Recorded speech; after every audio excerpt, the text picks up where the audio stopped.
I heard the sentence before I even understood I was meant to hear it. She's old. She won't understand. The words came from behind the kitchen doorway, low, careless, said with the same tone people use when talking about a broken chair or a forgotten umbrella. And for a moment I simply froze, standing there with the dish towel in my hand, feeling the world shift a little under my feet. At 76, you'd think I'd be used to being spoken about as if I weren't in the room. But it still stings, that quiet dismissal, that little push into invisibility. My daughter-in-law Naomi had never bothered to soften her voice when she talked about me. My son, Thomas, usually tried to muffle it, but today he didn't. They were talking freely, thinking I was too far away to hear or too slow to notice. She won't understand. Meaning, I wouldn't notice, I wouldn't question, I wouldn't matter. I stood still long enough to feel my heartbeat slow into something heavy. I wiped my hands, folded the towel, and made myself walk into the living room as if the sentence hadn't slipped under my ribs like a thin, cold knife. Naomi was leaning over her phone, scrolling through photos of outfits, elegant dresses, gold accents, high heels. Thomas was smoothing the collar of his shirt, the way he always did before something important. "You two are going out tonight?" I asked, keeping my voice steady, even warm. "At my age, you learn to speak without letting anything spill." They both looked up, too quickly, like children caught in a lie. Naomi smiled with the sort of smile people give to strangers they don't want to offend. Thomas's eyes darted to hers, waiting for her to take the lead. "Oh," she said lightly. "It's just a small dinner. Nothing special." My boy didn't correct her, not even a flicker of truth in his eyes. I watched the way his jaw tightened. Guilt always sat there, just beneath the skin. I'd learned that from raising him. "I see," I murmured. For a moment, neither of them met my gaze. They were dressed too well for nothing special. Thomas kept checking his watch. Naomi kept adjusting her hair. And they didn't ask if I wanted to join them, not even out of politeness. That told me everything. I walked back to my small corner of the kitchen, the corner where my old kettle hummed on the stove, where the light was soft and familiar. Things here understood me, even if my own family didn't. I tried to make myself busy, as I always did.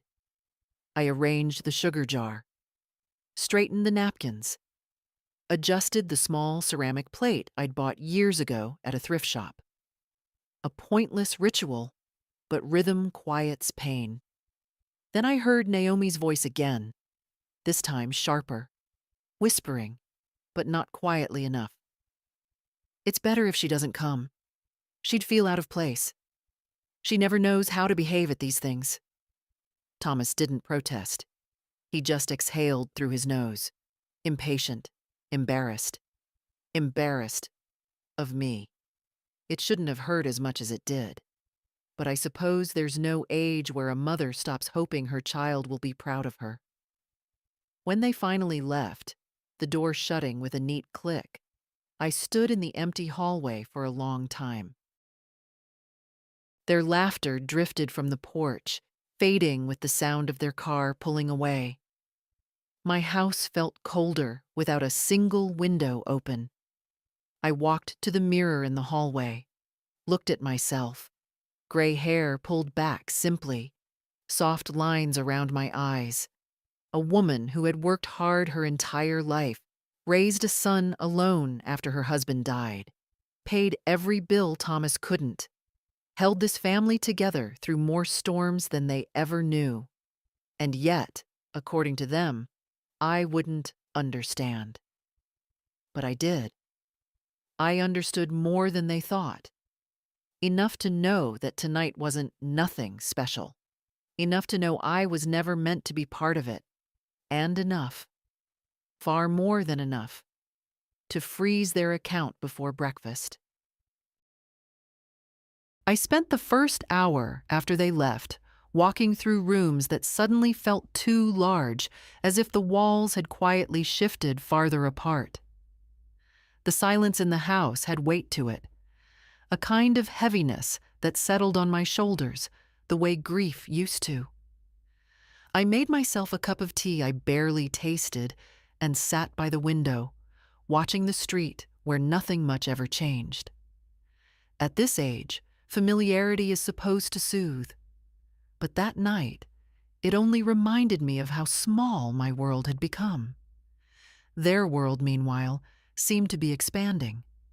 New restaurants, new friends, new photographs of events I never heard about until after they happened. Sometimes I'd stumble upon pictures Naomi posted online, formal dinners, expensive places, elegant plates, and Thomas, always beside her, looking like the sort of man who didn't want his mother anywhere near that shining version of his life.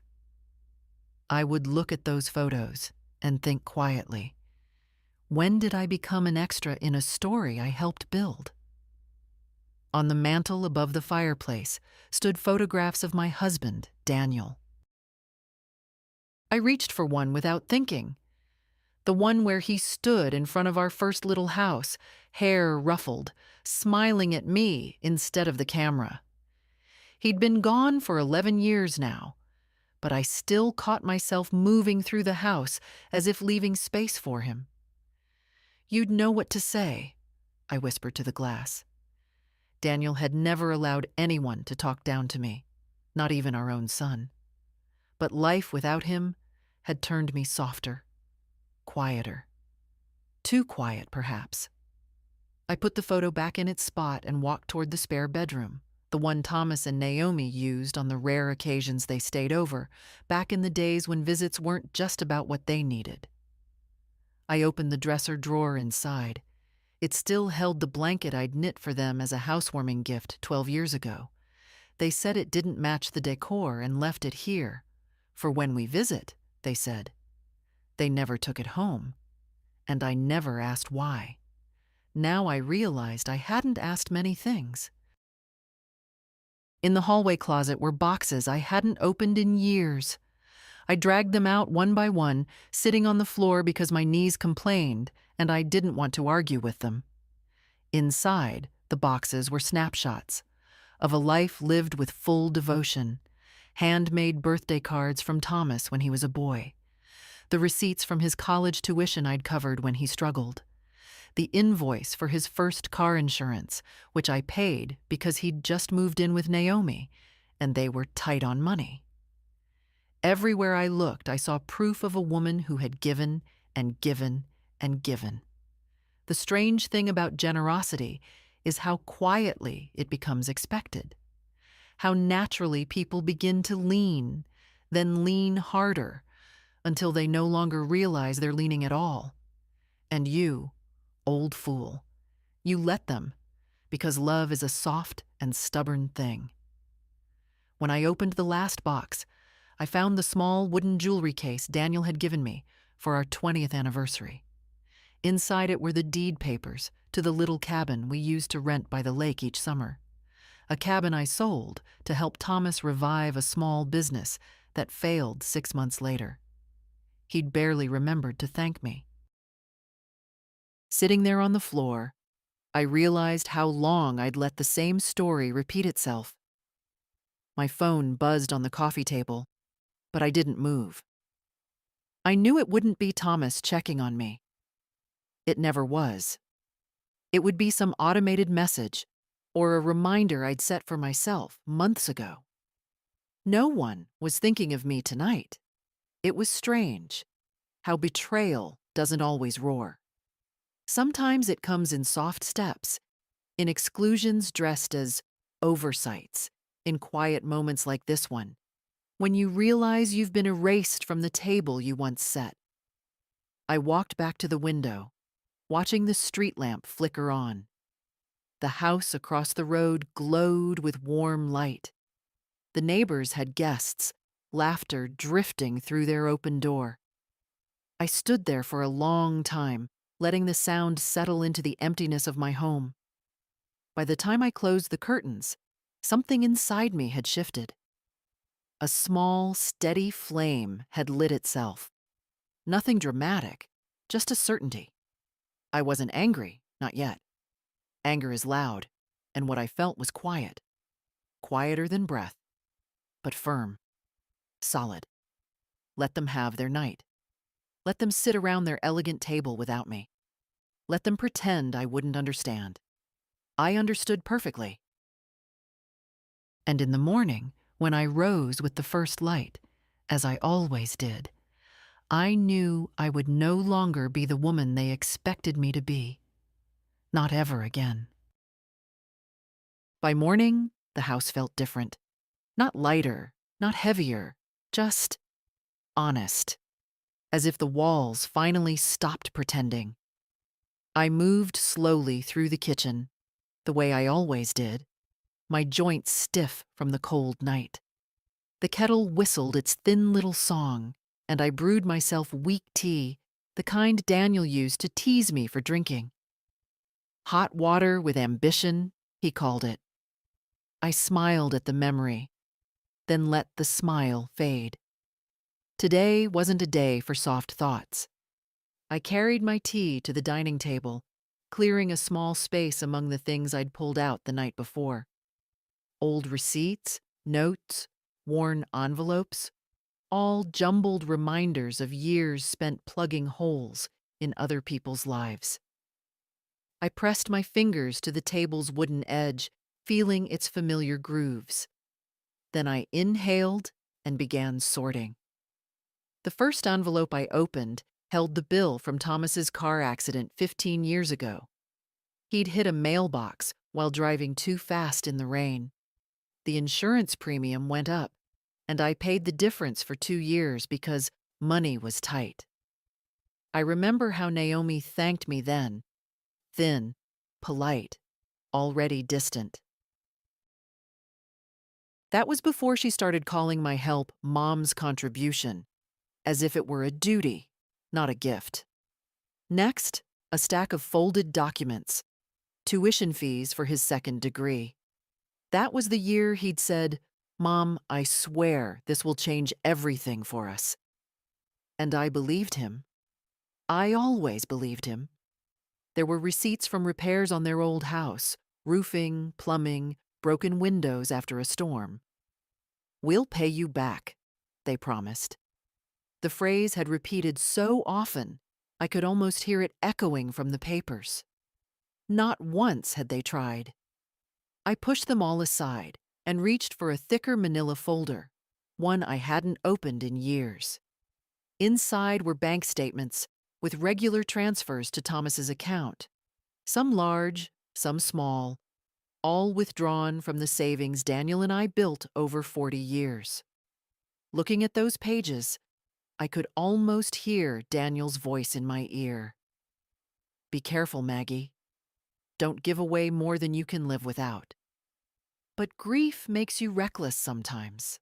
Loneliness, even more so. One document caught my eye. An old loan agreement Thomas drafted when he'd tried to start a landscaping business. I had lent him a substantial sum, enough to buy equipment and lease a small lot. He abandoned the business 4 months later when he got a better job offer. The paper still had my signature, neat and hopeful. It hurt to look at it. I folded it back into the folder, closing it gently as if it were something fragile. I moved on to the receipts from vacations I'd paid for. A family trip, they'd insisted, but I was always the one who stayed home to watch their dog. I don't know why I thought they'd invite me along. It was foolish. But the foolishness was mine, and I could own that. When I opened a small tin box, a familiar smell rose from it. Lavender soap. Inside were old birthday cards from my grandchildren.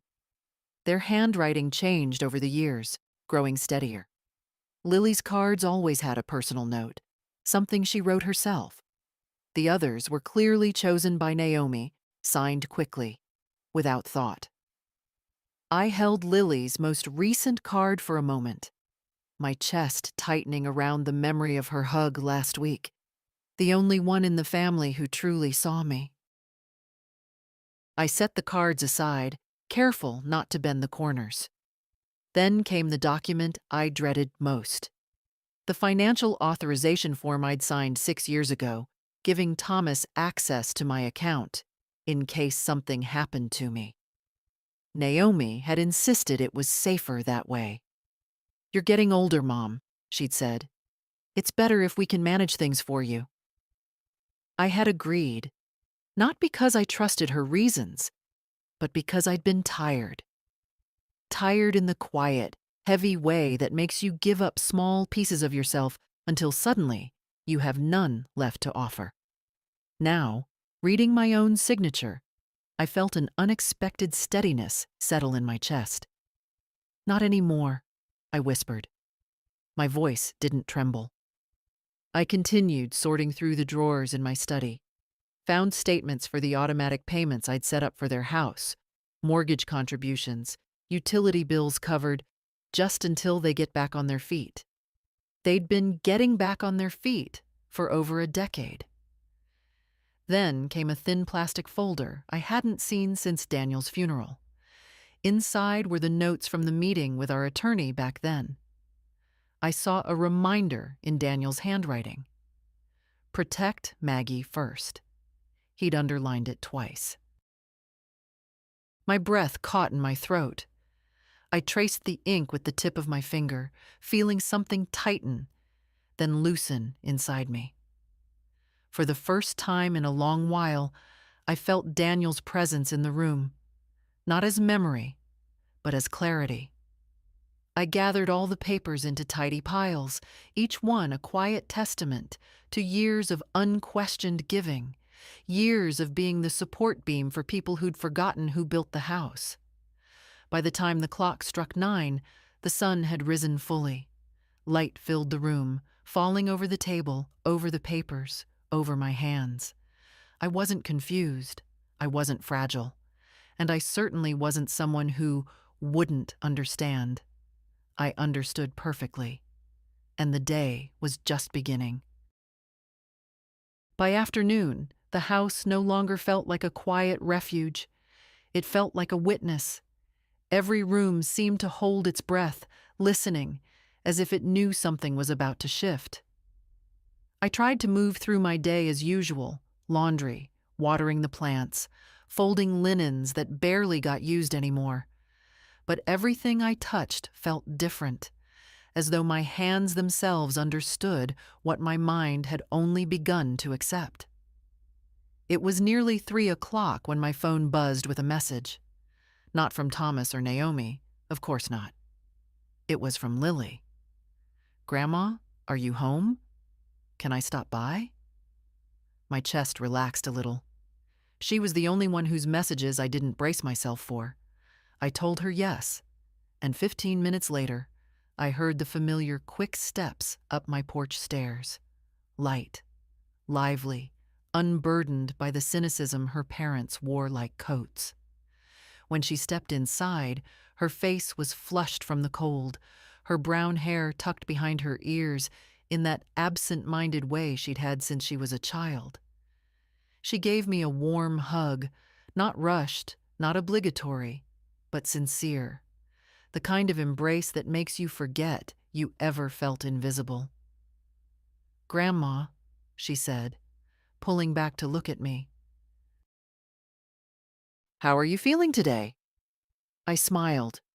"I've had quieter days." She frowned at that, not dramatically, just with that gentle intuition she'd always possessed. She sat at the table, glanced at the piles of documents neatly stacked by the lamp. "What are all those papers?" she asked softly. "Oh, just old things," I said. "Sorting through the past." She nodded, but her eyes lingered on the folders. She wasn't one to pry, not into things that hurt. Instead, she folded her hands on the table, looking as if she were gathering courage. "Grandma, can I ask you something? And you have to promise not to get upset." There it was, the hesitation, the sign that she was holding something heavy. I placed my hand over hers. "Ask me, dear." She inhaled a little too sharply. "Did my mom and dad, did they invite you to the dinner last night?" The question was a knife, but not because it cut, because it confirmed what she already knew. I didn't answer at first. I didn't want to lie, but I also didn't want to load her with the weight her parents had given me. Yet she looked at me with those clear, earnest eyes, and I understood something. Lily wasn't a child anymore. And pretending wasn't kindness, not to her, not to myself. "No," I said finally. "They didn't." Her face crumpled, not in the dramatic way young people sometimes do, but in a quiet, devastated way that made her look much older than her 20 years. "But why?" she whispered. "Why wouldn't they want you there?" I could have told her everything. How Naomi said I wouldn't understand. How Thomas stayed silent. How they dressed in their best clothes and laughed as they walked out the door, leaving me behind like an afterthought. But I have never believed in burdening the only person who still loves you. "It doesn't matter," I said gently. "They made their choice, and I made mine." Lily shook her head. "It does matter." Her voice was trembling. "Grandma, I don't understand how they can treat you like this. You've done everything for them." I wanted to tell her she didn't know the half of it, but she was already hurting, and I had no desire to add more weight to her shoulders. She took a deep breath, steadying herself. "I didn't want to go last night," she admitted. "I told them it felt wrong that you weren't invited. Dad told me not to start drama." Her fingers curled around the edge of the table, knuckles white. "Mom said you wouldn't fit in with their friends anyway." For a moment I couldn't breathe. Not because of the words, I had already accepted their truth, but because of the look on Lily's face. She seemed ashamed, guilty for something that wasn't hers to carry. I reached out, cupping her cheek with my palm. "None of this is your fault, and you mustn't let it become your burden." "But Grandma," she whispered, "I'm so tired of how they treat you. I've tried talking to them, but they don't listen. They don't want to change." I nodded slowly. "Then we don't ask them to change. We change what we allow." She blinked, as if those words startled her. "What do you mean?" I looked at the neat stacks of documents on the table. "I mean, my dear, that love isn't a debt. And debts, well, they can be closed." Lily followed my gaze. I could see understanding dawning on her face, a realization she both feared and respected. "You're planning something," she whispered. "I'm planning," I said softly, "to stop letting myself be treated as if I don't matter." She took my hand, squeezing it firmly. "Then I'm with you." It was strange, how in that moment, the room no longer felt empty. For years I'd been giving pieces of myself to people who never noticed when those pieces were gone. And yet here, with this one girl, I felt whole. When Lily finally left, her hug lingered on my shoulders long after the door closed. I walked back to the dining table, looked at the documents once more, and exhaled deeply. Their actions had spoken clearly, and now I was ready to answer. The sky had already begun to darken when I finally stepped outside. The air held that sharp evening chill that settles in early spring, cold enough to make the bones complain, but not enough to stop me. I locked the door behind me, feeling the small click of the lock like a punctuation mark. Tonight wouldn't change what had already happened, but I needed to see the truth with my own eyes. No more guessing. No more giving them the benefit of the doubt. I'd spent too many years doing that. I drove slowly. My old sedan grumbled on the turns, the engine making that familiar low hum that always reminded me of Daniel's voice when he mumbled in his sleep. The drive wasn't long, but it felt like an entire lifetime was folded into each streetlight I passed. I caught myself gripping the steering wheel tighter than necessary, as if the car itself might try to turn me around and take me back home. But I kept going. The restaurant appeared at the end of the block, bright, polished, the kind of place you go only when you want to be seen. Tall windows lined the front, glowing with warm light. Even the sign above the door looked expensive, each letter shining like it had something to boast about.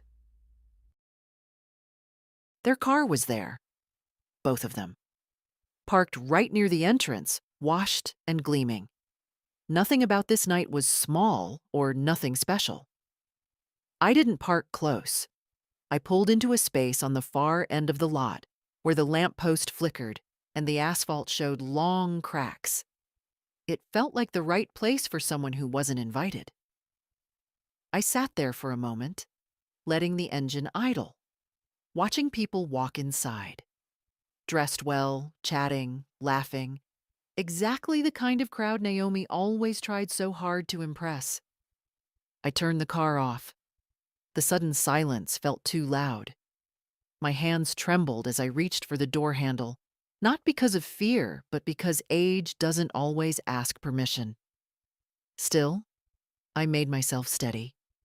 I stepped out, straightened my coat, adjusted the collar the way Daniel used to do for me before we entered a room full of strangers. "Head up, Maggie," he'd say.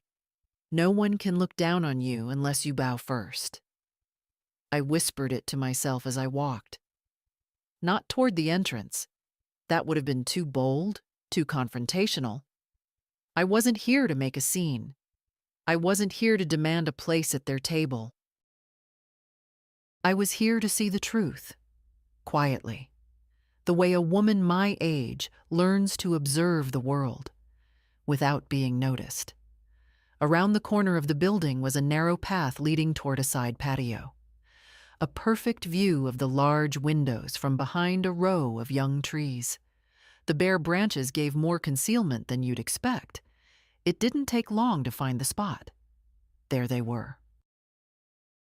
Thomas, sitting taller than he ever sat in my house. His face relaxed, unguarded, as though shedding the weight of responsibility he carried only when he stood in front of me. Naomi, smiling that polished smile of hers, the one she never wasted on me, her hand resting lightly on his wrist, a gesture she saved for moments she wanted people to notice. Across from them sat two couples I didn't know, nicely dressed, laughing, swirling wine in long-stemmed glasses. The table was set with candles, polished cutlery, food served with artistry. The kind of table you reserve weeks ahead, then brag about later. There was no empty seat, no hesitation, no space that suggested someone had been considered and then forgotten. They never meant to invite me. I watched Thomas raise his glass. I couldn't hear his words, but I saw his lips move in a short toast. Everyone at the table smiled. Everyone except Lily. She sat slightly off to the side, her expression soft but taut, her eyes drifting toward the window, searching for me. When she didn't find me, her shoulders fell the tiniest bit. She didn't look like she belonged there, not in that room filled with practiced laughter. Naomi said something to her, something sharp enough to straighten Lily's posture. I saw the girl nod stiffly, her smile brief and forced. Then she went silent, tracing her fork against the edge of her plate. A deep ache spread in my chest, but it wasn't the kind that breaks you. It was the kind that clarifies. As another round of drinks arrived, everyone leaned in, animated, comfortable, effortlessly excluding the person standing a dozen yards away. I stayed until their plates were half empty, and their laughter grew loud enough to spill through the window cracks. I watched them enjoy a night that cost more than they ever believed I'd notice.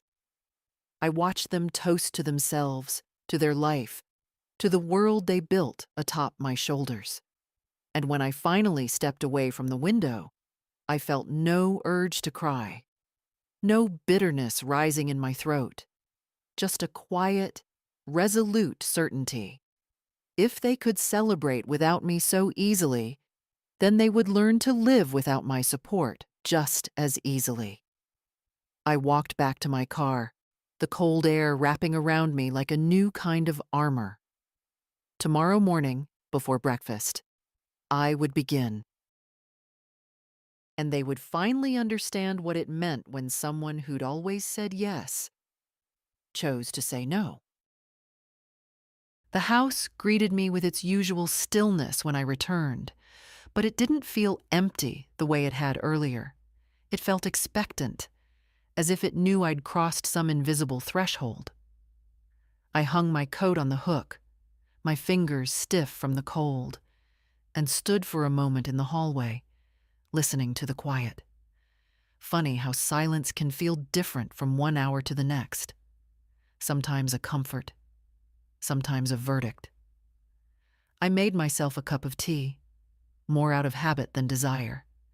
The kettle rattled on the stovetop, old and loyal. I'd had chances to replace it over the years, but I never did. Daniel used to joke that it would outlive me. I smiled at the memory, faintly, then carried the cup to my armchair by the window.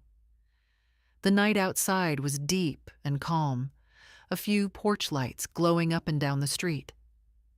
I watched a neighbor walk her dog, the two of them silhouetted against the pale moonlight. Life went on, one small scene after another, unaware of what a single mother and grandmother had just realized about her own family. I leaned back, letting the warmth of the tea seep into my palms.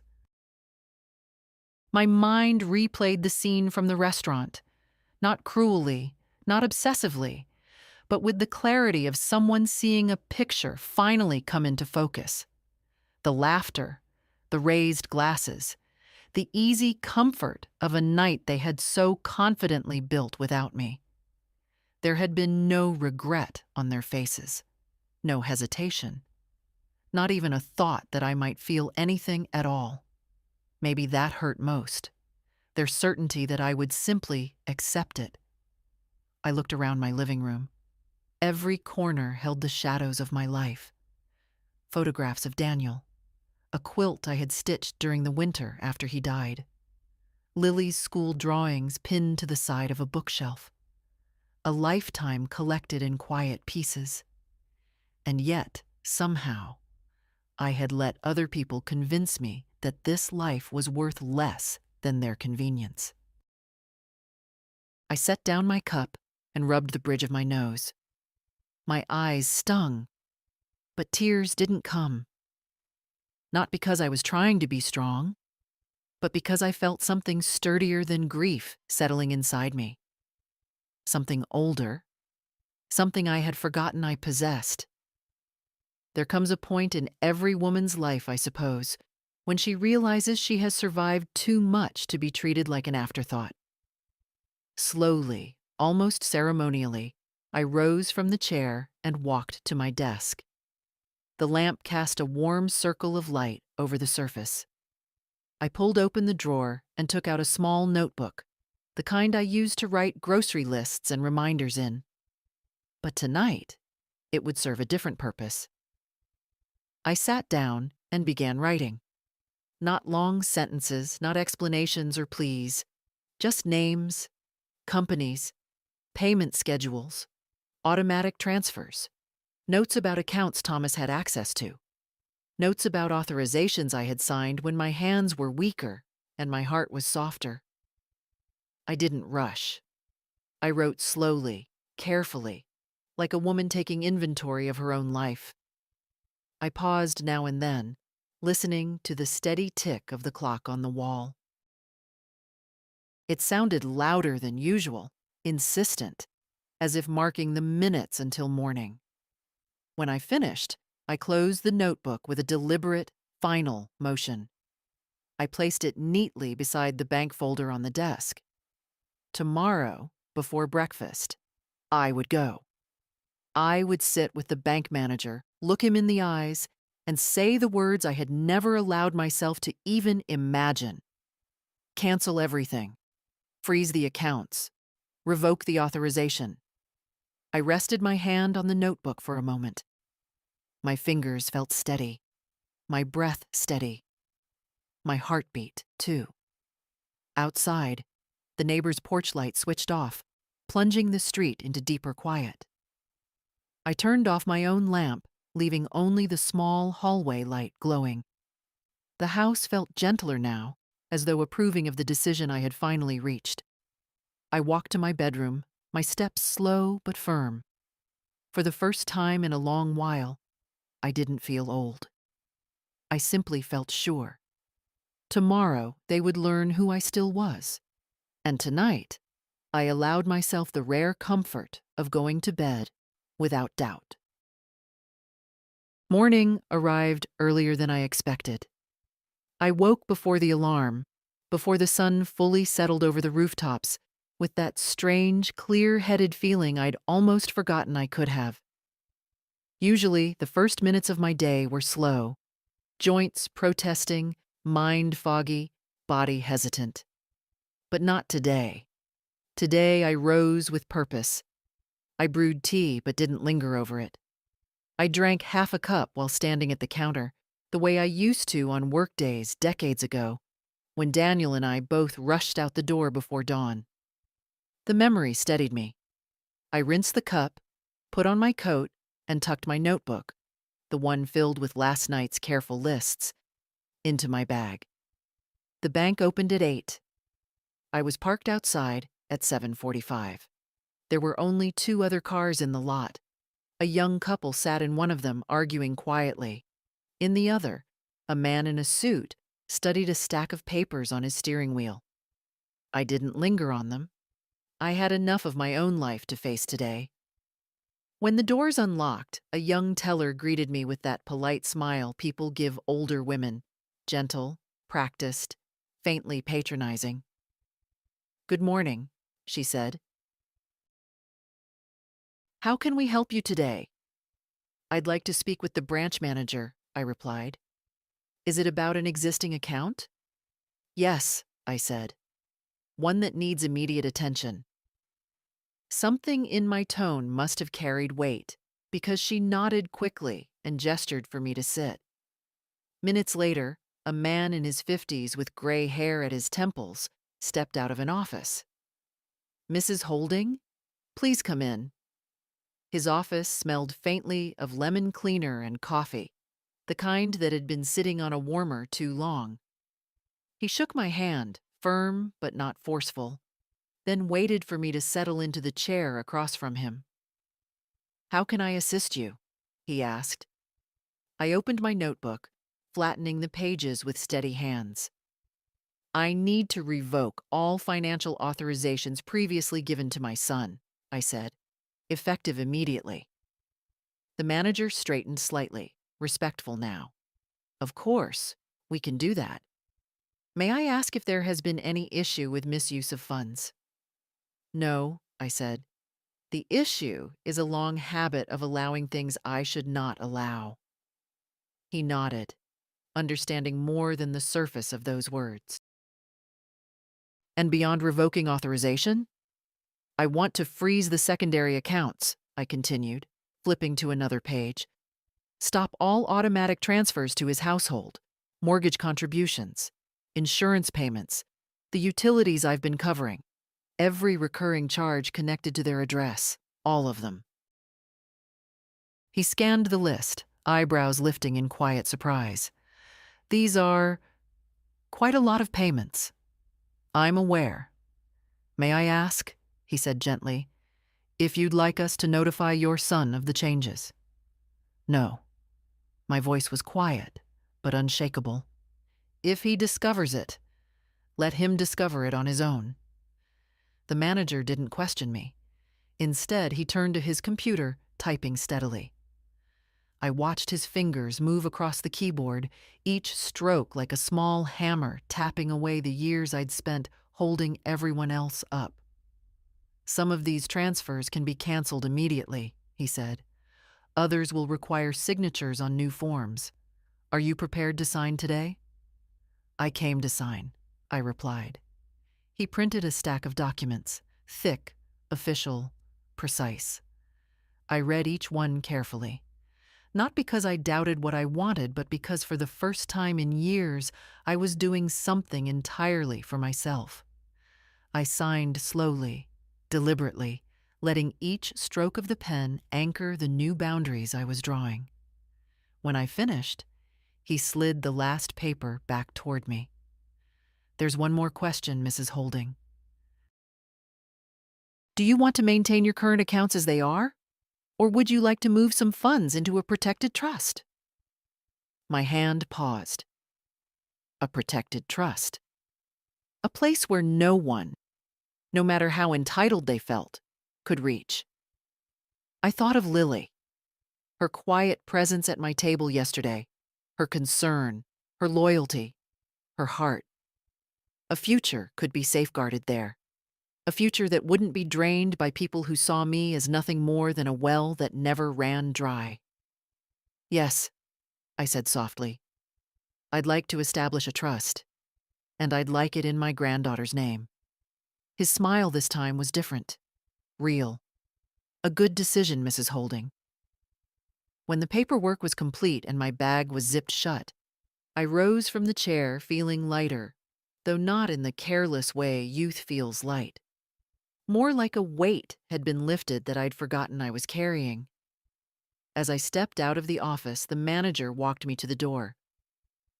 If you need anything else, he said, you come straight to me. I nodded. Outside, the morning sun had fully risen, warm on my face.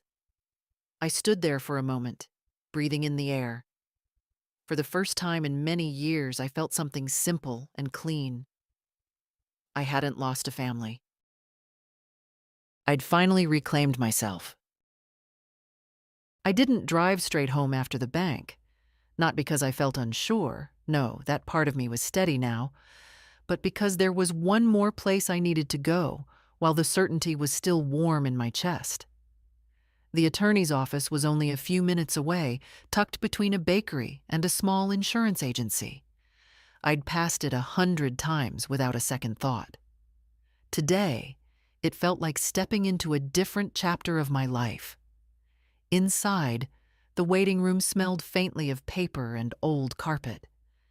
A young receptionist looked up with that polite, placid expression reserved for the elderly. Good morning? Do you have an appointment? No, I said, placing my bag on the counter. But I need to speak with Mr. Collins. It's regarding my estate and financial protections. That word, estate, seemed to shift her posture a little. Money has a way of turning heads, even politely. Let me see if he's available. 5 minutes later, I was sitting across from Henry Collins, my attorney for nearly 15 years. He'd handled Daniel's estate, helped me settle the cabin sale, drafted the authorization forms I'd now undone. His hair was grayer than last time. He looked at me with mild surprise. Margaret, you're not on my schedule today. What brings you in? I opened my notebook, just as I had at the bank. I need to amend my will, I said calmly, and set up an irrevocable trust. My granddaughter Lily will be the beneficiary. He blinked once, slowly. That's quite a change. It's been overdue, I replied.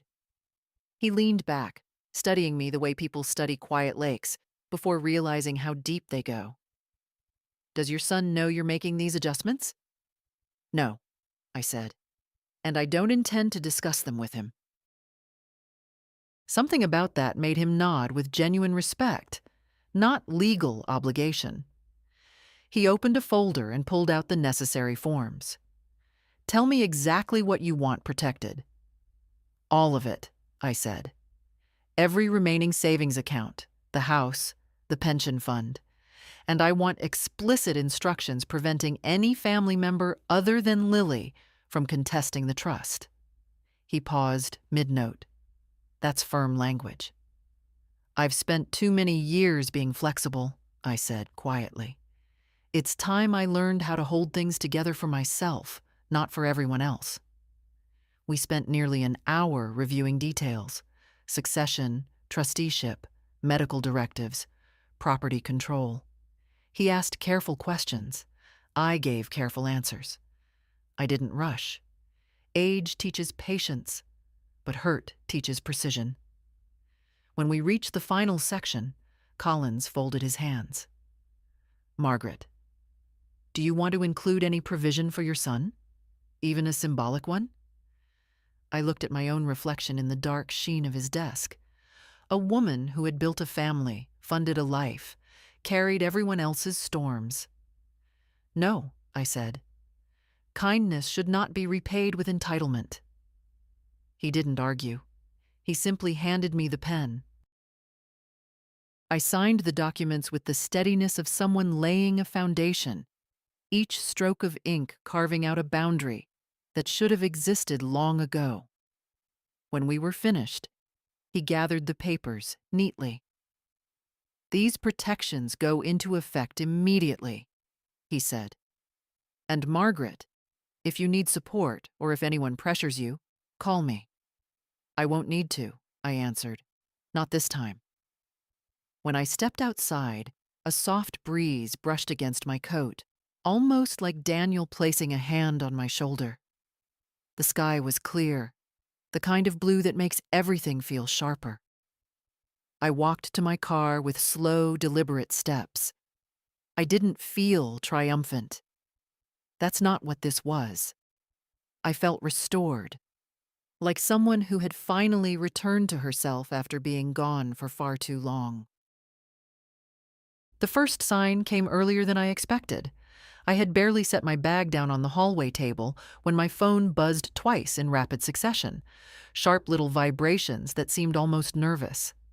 I didn't rush to check it. I hung up my coat, smoothed the sleeve, and walked into the kitchen as calmly as if it were any other afternoon. Only then did I look at the screen. 2 messages from Thomas, followed by 3 from Naomi. Then 1 from an unknown number that I suspected belonged to the mortgage company. I didn't open a single one. Instead, I made tea, the 3rd cup of the day, but the first one I truly enjoyed. The air smelled of bergamot and warm porcelain. Outside, the wind rattled the window slightly, making the branches tap the glass like impatient fingers. Fitting, I thought. When the phone vibrated again, this time with a call, I let it ring, then ring again, and again. Eventually, the ringing turned into silence, replaced by a voicemail alert. I didn't check that either. I carried my tea to the living room and sat down in my chair, feeling a sense of quiet stretch through my chest. Not peace, exactly. More like the space that appears when a long, clenched muscle finally releases. I had spent years bracing myself against their demands.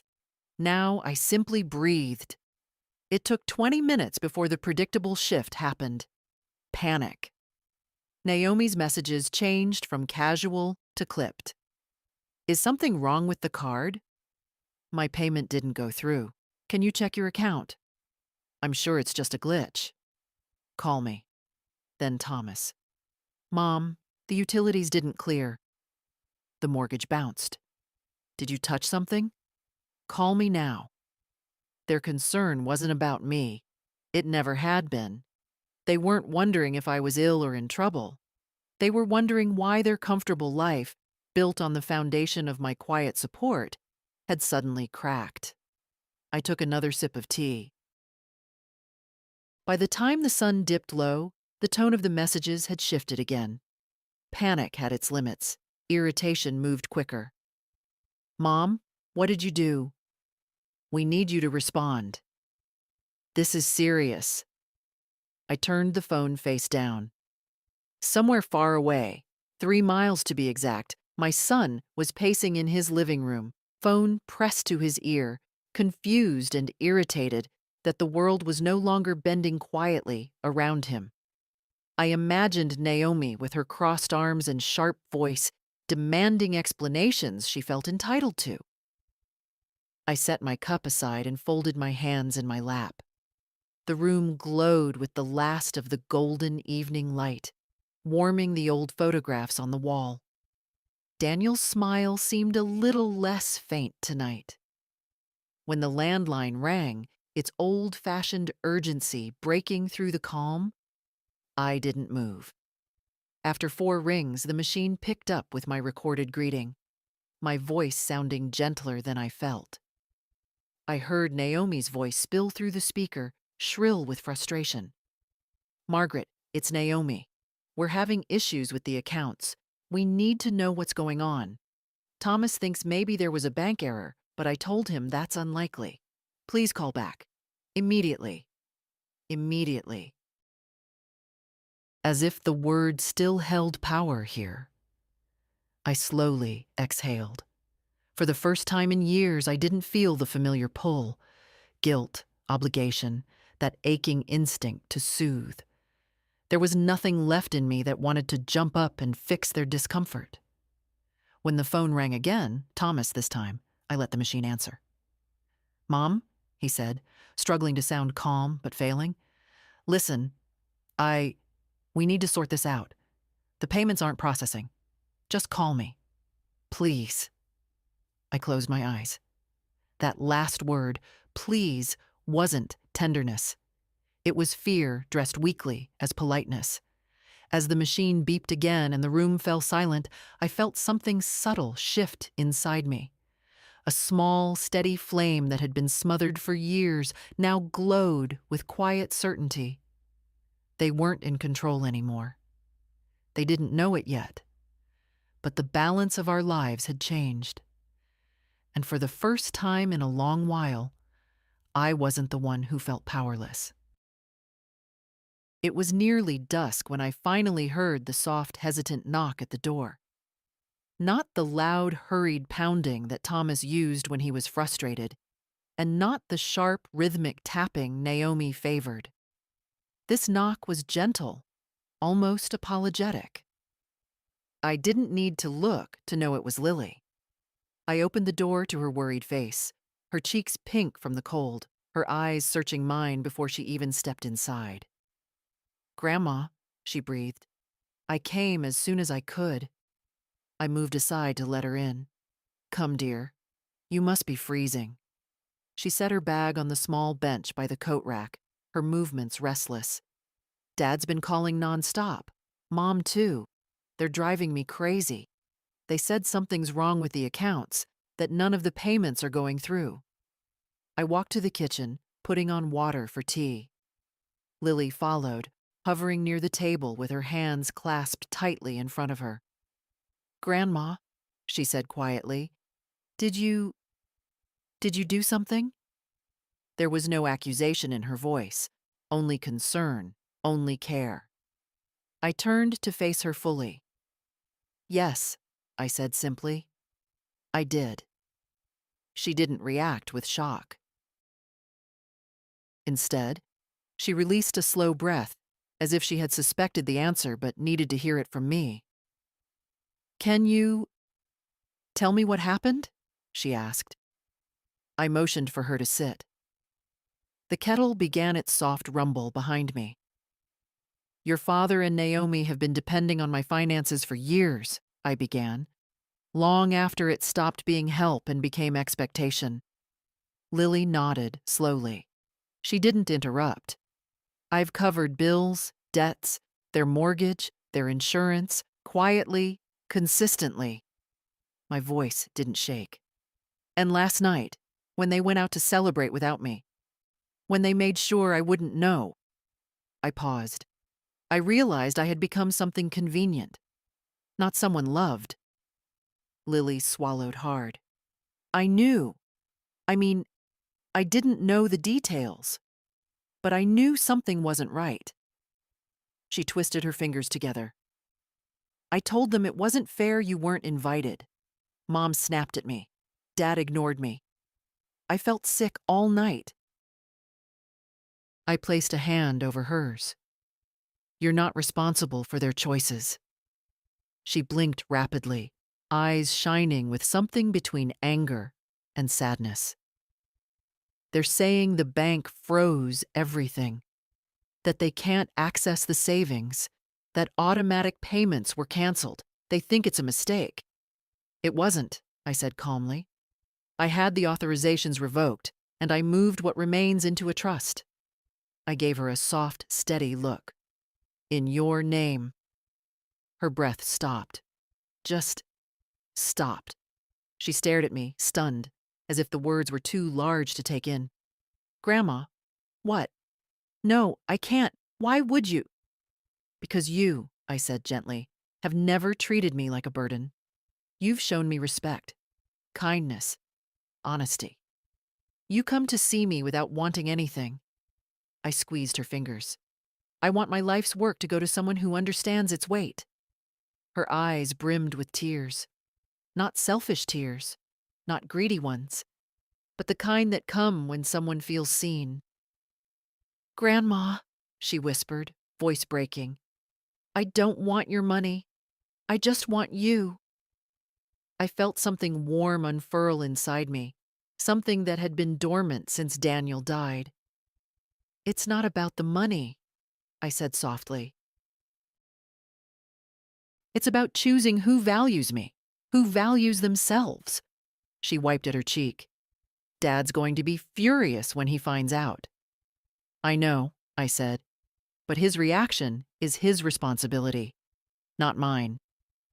The kettle whistled softly behind me. I stood, poured us both tea, and returned to the table.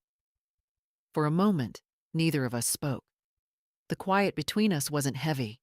It was full. After a long pause, Lily said, Do you want me to stay? I don't want you to go through this alone. I reached across the table, brushing a stray hair from her face. Oh, my dear. I've spent a lifetime alone in rooms full of people. Tonight, I feel anything but alone. Her hand closed over mine again, warm and sure. Outside, the streetlights flickered on one by one. Inside, for the first time in many years, I felt safe. Not because someone was protecting me, but because I had finally learned to protect myself. Thomas showed up the next afternoon without calling first.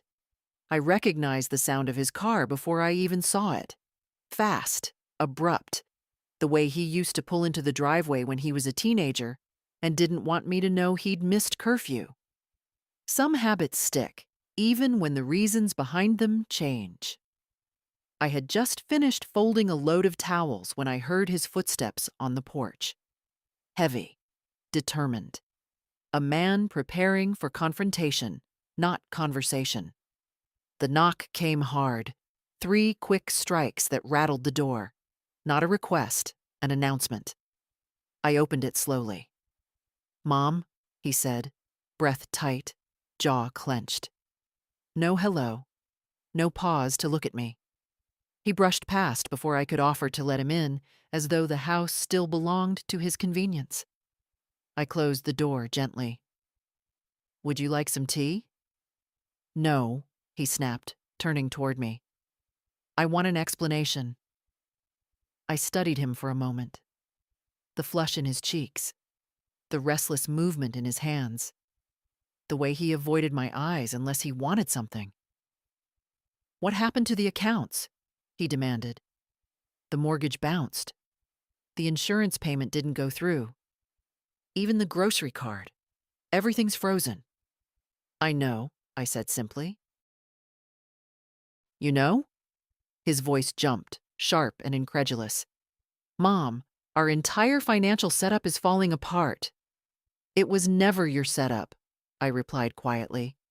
It was mine. That stunned him long enough for a brief silence to settle between us. He blinked, then pressed a hand to his forehead, as if I were speaking nonsense. "Why would you do this?" he asked. But it wasn't a real question. It was an accusation dressed in fear. "Because," I said, "I no longer consent to funding a life I'm not included in." His mouth opened, closed. He stared at me as if I'd spoken in a foreign language. "Is this about last night? Is that what this is?" I met his eyes then, and he flinched.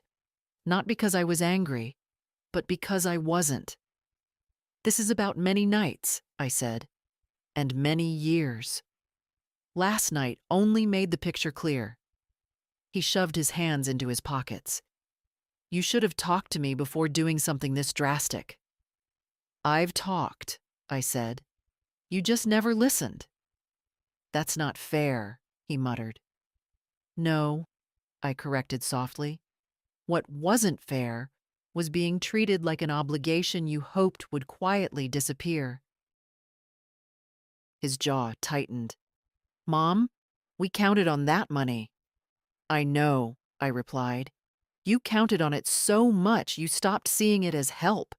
You treated it as income, as entitlement." His voice grew louder.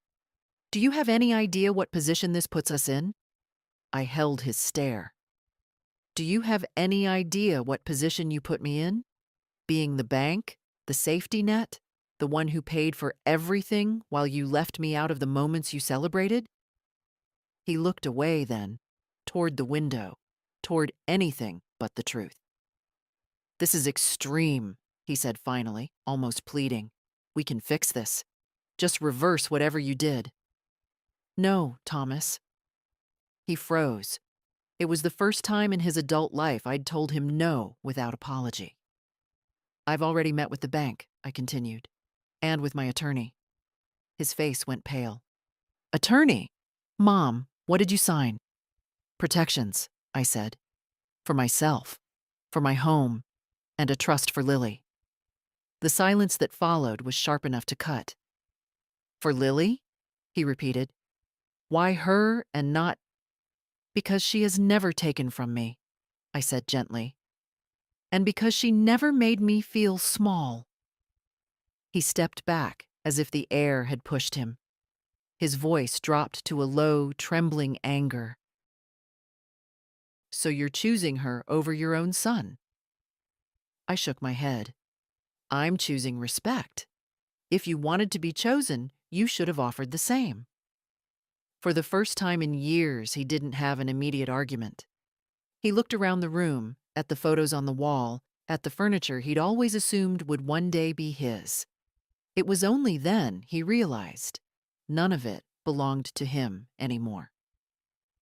"Mom," he said, softer now, almost boyish, "what am I supposed to tell Naomi?" "The truth," I said. "Something both of you have avoided for a long time." He swallowed, jaw trembling with a mix of fear and anger. "I can't believe you're doing this." "I can," I replied, "because it's the first thing I've done for myself in decades." He stared at me one more moment, searching for the old softness he used to rely on. But I wasn't giving it back. Without another word, he turned and walked out. The door closed behind him with a dull thud. Not the sound of something ending, but the sound of something finally beginning. Naomi arrived an hour later, as if the world had appointed her the final authority on all things that belonged to everyone but herself. I heard her before I saw her. Her quick, clipped steps on the walkway, each one carrying indignation like a shield. She didn't knock gently. She pounded, sharp and rhythmic, the way people knock when they think politeness is beneath them. I opened the door and she swept inside without waiting. Her perfume hit the air first, something expensive, floral, heavy. It always lingered longer than her kindness ever had. "Margaret," she said, pulling off her gloves, her voice already tight. "We need to talk." "Then talk," I replied calmly. She blinked, surprised by the lack of apology, of welcome, of softness. I gestured toward the living room, and she walked ahead, her heels clicking like reprimands against the hardwood floor. She stood, not sat, crossing her arms over her chest. "What on earth have you done?" she demanded. I folded my hands gently. "I've made some changes." "Changes?" she repeated, incredulous. "Thomas is beside himself. Our accounts are frozen, the mortgage bounced, the insurance won't process. Do you understand how serious this is?" I met her stare evenly. "Do you?" Her jaw clenched. She took a breath as if steadying herself before a performance. "You put our entire family in jeopardy," she said. "For what? Because you weren't invited to one dinner?" The words slid off her tongue effortlessly, as if the insult had been rehearsed. I watched her carefully, every flicker of irritation, every practiced expression of a woman convinced she has the moral high ground. "This isn't about a dinner," I said, my voice quiet but firm. "Oh, don't," she snapped. "Don't turn this into some grand moral lesson. You're overreacting." "I see," I murmured. "And excluding me from your celebration wasn't an overreaction." Naomi's eyes flashed. "It wasn't personal. Those events aren't appropriate for someone your age. You get tired easily. You get confused." "I am neither tired nor confused," I interrupted. "Not today." She shifted her weight, thrown off for a moment. "Thomas works hard. We work hard. We depend on that support to keep things running. You know that." "Yes," I said. "You depend on it so much you forgot it was mine." She scoffed loudly. "This is unbelievable. After everything we've done for you." "For me?" I raised an eyebrow. "Tell me, Naomi, what exactly have you done for me?" She opened her mouth, then closed it. Her eyes darted around the room as if searching for something. A gracious memory, perhaps, but found none. "We included you in our lives," she insisted weakly. "Included me?" I repeated. "You kept me at the edges. You came here when money was tight, when things needed fixing, when bills piled up. Love was never part of the visit." "That's not fair," she snapped. "It's honest," I said. She exhaled sharply, frustration spilling out of her in waves. "Well, you can't just turn off all support. We have obligations. We have a household, children, expenses. This affects more than just you." "I know," I said. "And perhaps it's time you two learned to carry your own weight." Her eyes widened, as if the very idea was offensive. "You're punishing us." "No," I corrected. "I am protecting myself." "And the trust?" she hissed. "For Lily? You think that's appropriate?" "Yes," I said simply. "She has shown me respect. She has shown me compassion. She has never treated me as a means to an end." Naomi let out an incredulous laugh, sharp and bitter. "So that's it? She wins a prize for being sweet to Grandma?"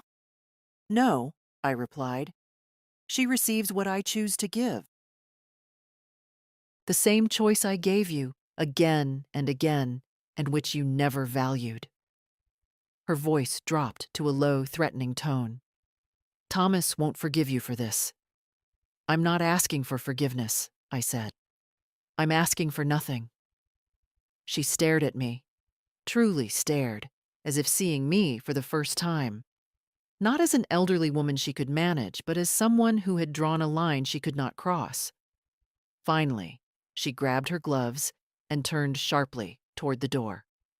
"I hope you know what you're doing," she said, her voice icy.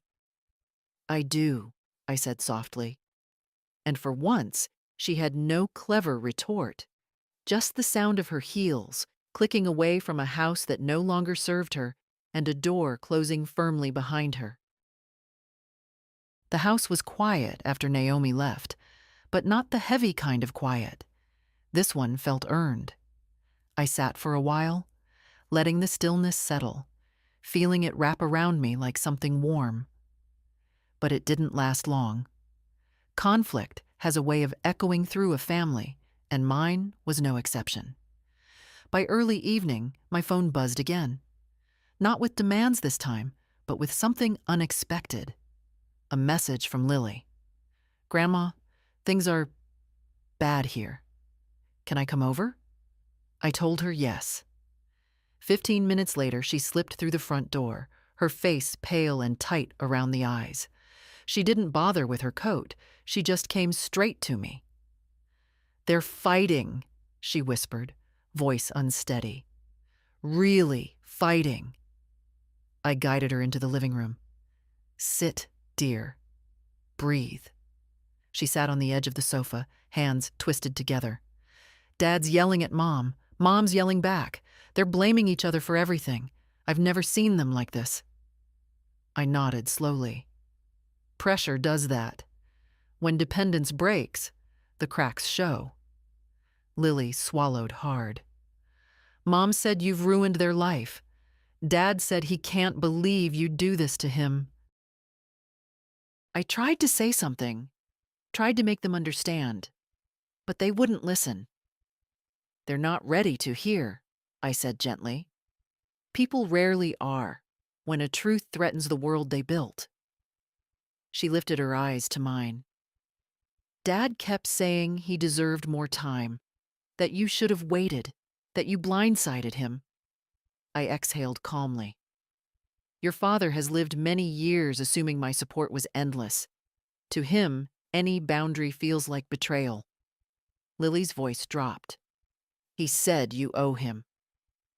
That hurt. Not in the sharp way Naomi's words always had, but in the deep, tired way a mother feels when she realizes her child has grown into a stranger she never meant to raise. "I owe him love," I said softly. "But love is not the same as sacrifice."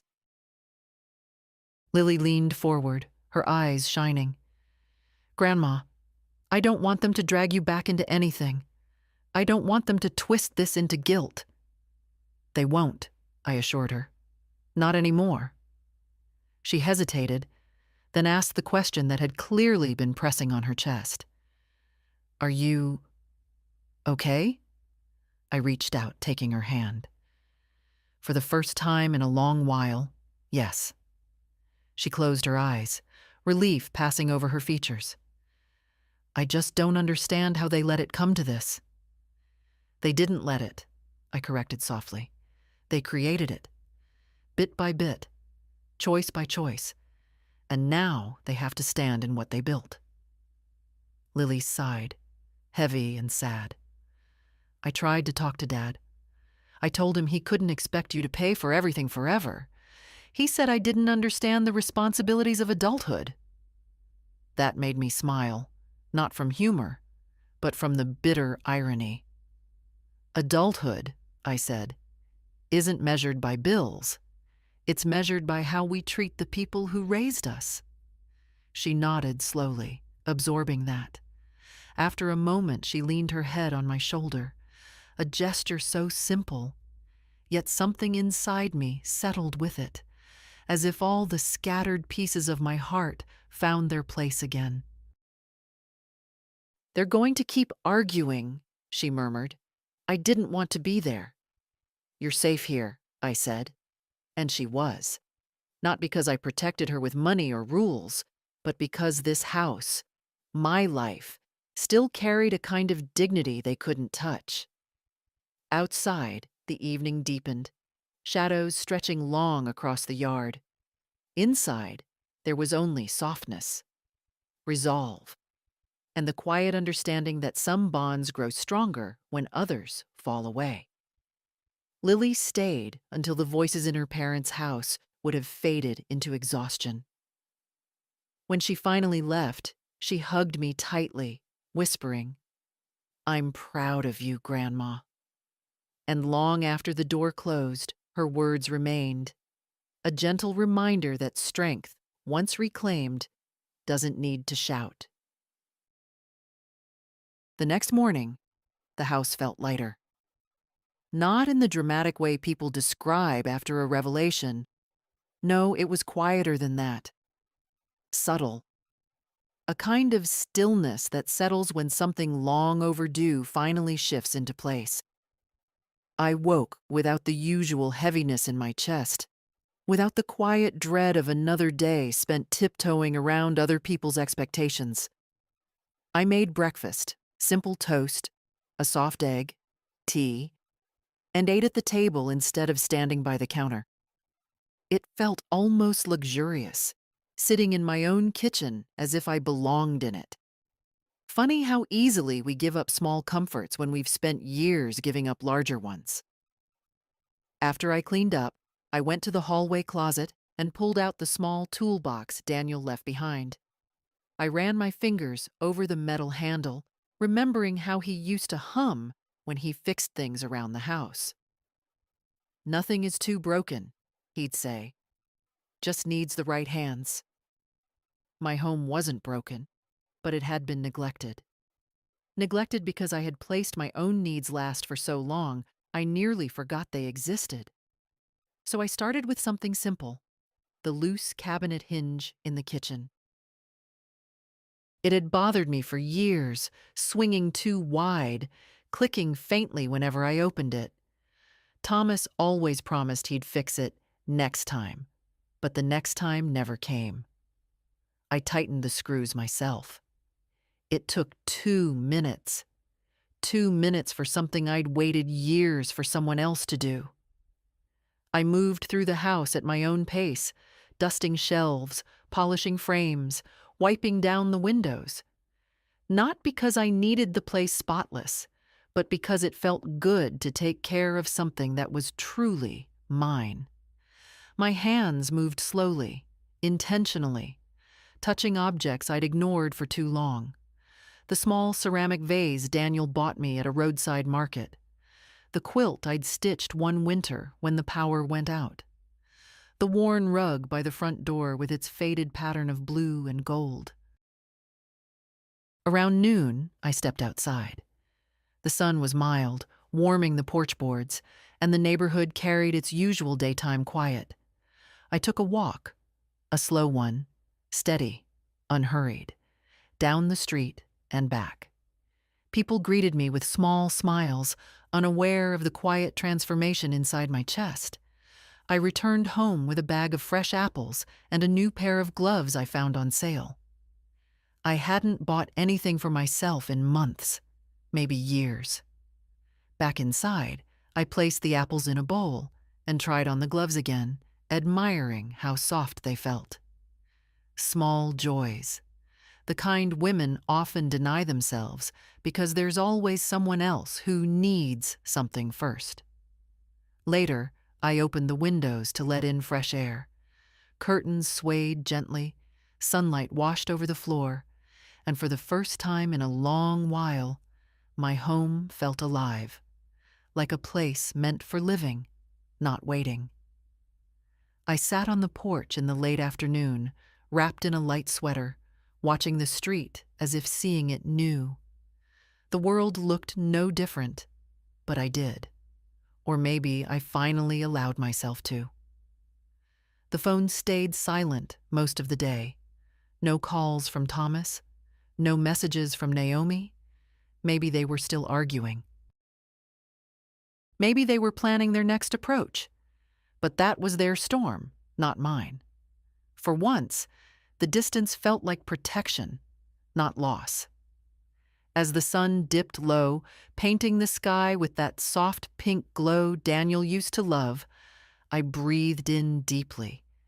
The air smelled faintly of lilac from a neighbor's yard. Peaceful, uncomplicated. This was my life, my home, my time. And for the first evening in many years, I didn't feel like I was waiting to be included in someone else's world. I was living in my own. By Sunday morning, the storm had quieted. Not resolved. Storms like that never resolve neatly. But it had burned through enough to leave only the inevitable silence afterward. I woke to soft light, pushing through the curtains, the kind that makes everything look gentler than it is. My joints ached a little, but even that felt familiar, grounding, a reminder that I was still here, still choosing. I made tea and took it out to the porch, settling into the old wooden chair Daniel once repaired for me. The boards beneath my feet were warm from yesterday's sun. The air carried that early morning coolness I'd always liked. A sparrow hopped along the railing, unbothered by my presence. Life continued, simple and steady. My phone buzzed once. A message from Thomas. Short, tight, asking to talk when you're ready. I didn't feel anger, only clarity. Talking wouldn't change what needed to stay changed. I set the phone face down on the small table beside me and wrapped both hands around my cup. The world was quiet in a way my heart hadn't felt in years. No demands. No guilt tugging at me. No invisible obligation hanging above my head. Just breath and warmth and the faint rustle of leaves. It struck me then how easy it is to lose yourself when your life becomes a long list of what you're needed for, instead of who you are. How easily love twists into debt when boundaries blur. How long a woman can endure being unseen before she finally decides she has had enough. And how powerful it feels when she does. Around noon, Lily arrived with a small bag of pastries from the bakery downtown. She sat beside me on the porch, her feet tucked beneath her, her presence soft and familiar. She didn't mention the trust. She didn't mention her parents' anger. She didn't mention anything heavy. Instead, she talked about her classes, about a book she was reading, about a recipe she wanted to try. Life, in its simple forms. At one point, she turned to me and said, "Grandma, you seem lighter." "I am," I replied. "Finally." She rested her head on my shoulder. We watched the neighborhood in comfortable silence, the neighbor's dog trotting after a squirrel, a child riding a bike too small for him, the breeze carrying the smell of someone's morning toast. I thought of the woman I'd been for so long, quiet, accommodating, shrinking bit by bit to fit into the corners others left for her. And I thought of the woman sitting here now, steady and unafraid. I wasn't seeking revenge. I wasn't punishing anyone. I was reclaiming what so many women lose: my dignity, my voice, my right to choose myself. When the sun rose higher and the day grew warmer, I closed my eyes and whispered something I had not said in years. Not a plea, not a question, but a simple truth meant for Daniel, for myself, for the quiet morning air. I finally came back to my life. And this time, I intended to stay. If this story resonated with you, even a little, stay with me. There are more truths to tell, more voices to honor, more women to remind that their strength is never gone.